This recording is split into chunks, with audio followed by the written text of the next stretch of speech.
Yan na siya, ginagalit yun na. Ilan ba? Ilan ba ang may utak dito sa section na to? Marami po kami, ma'am. Mga nasa 5 lang po, ma'am.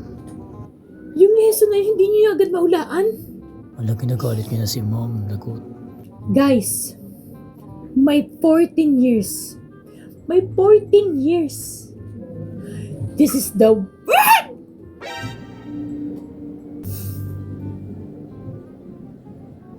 worst section.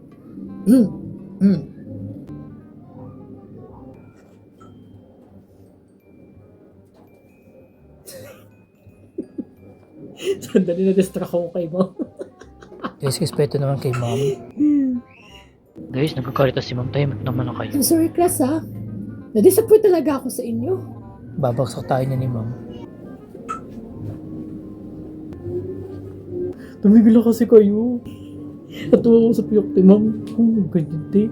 Quiet! Boy sa tabak! Boy sa tabak! Manahimik kayo. Narinig ko kayo na tumatawa kayo. Nagpapaliwanag ako dito sa harap, hindi kayo nakikinig. Ma'am, sorry po.